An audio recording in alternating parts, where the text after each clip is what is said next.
If you watch this channel, you probably know that I'm a pretty big fan of the Lamy 2000. I've had this one in an extra fine for several years, and it's been a great, reliable writer. However, I must say the extra fine nib is a little bit lackluster. It provides a nice line that I would say is similar to a Western medium, at least on this model, but it's very stiff and a little bit scratchy compared to other 14 karat gold nibs. So I recently decided to purchase another nib. This one is an oblique medium that I purchased from Endless Pens, which is a US based online retailer, and they have pretty fantastic pricing on replacement nibs, especially Lamys. I'm going to take this one out of its packaging, and I want to show you how to do a nib swap today. We're going to pull the cap off and unscrew the section.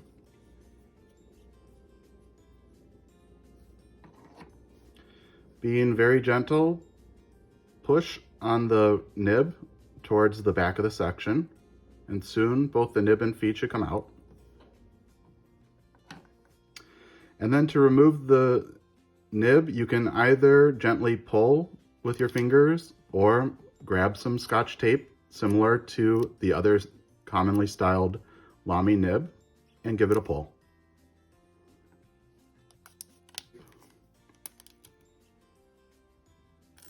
We'll grab our new nib and our feed. The nib has two ears. We'll line it up to the sides of the feed and slide it in place. It's a pretty nice tight fit for a brand new nib. I'm going to go ahead and slide this into our section. If we look closely on the section, there is a rib at the bottom. Hopefully the camera's picking it up okay. That rib aligns to a groove that's on the back of this feed.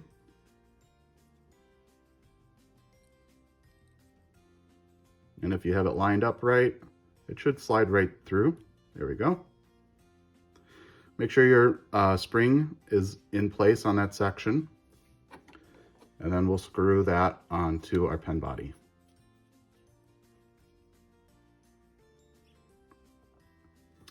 Followed by the cap. And now we're ready to ink up.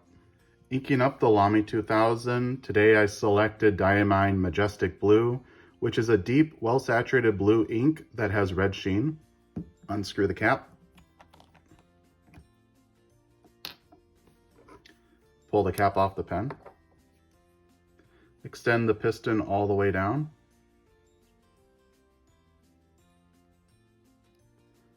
Submerge the nib into the ink and screw up the piston.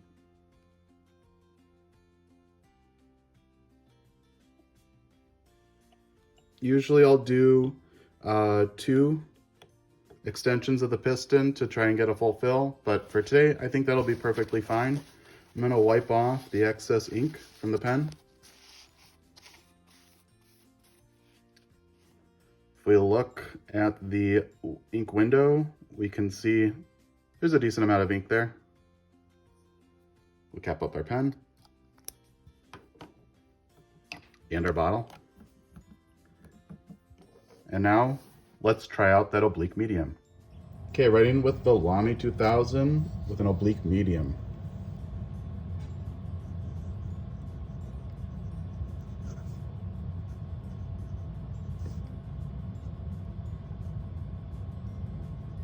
And it's a 14 karat gold nib.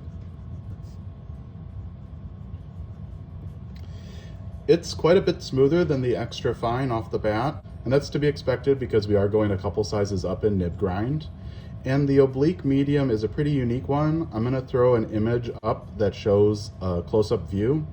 It's basically ground like a stub but at an angle, and that is for people who don't hold their pens straight up and down but hold it at more of an angle.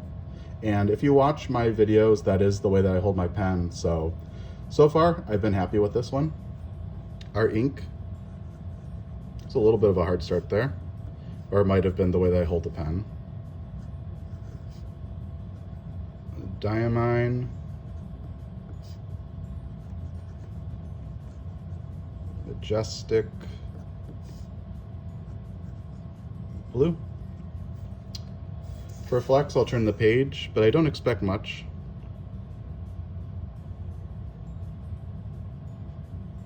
Nope, mostly you're just pushing out extra ink. With this grind, again, it's kind of like a stub, so you're gonna mostly see your line variation going horizontally and vertically. For reverse writing, I don't expect this to work in this way. Nope, probably because of the way it's ground. Let me see, maybe like this I can. There we go.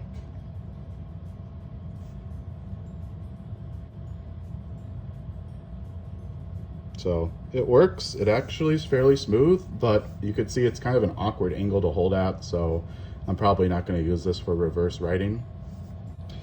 So far I'm pretty happy with this. I think it's a unique grind. This is my first Oblique, and I am going to practice with it some, but I can already tell it's quite a bit smoother than the extra fine, so I think I'm going to enjoy this one.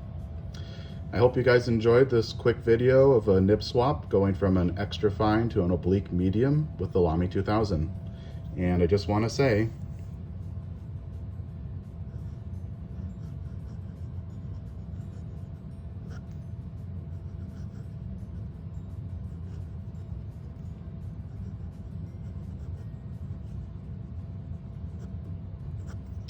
thank you for watching.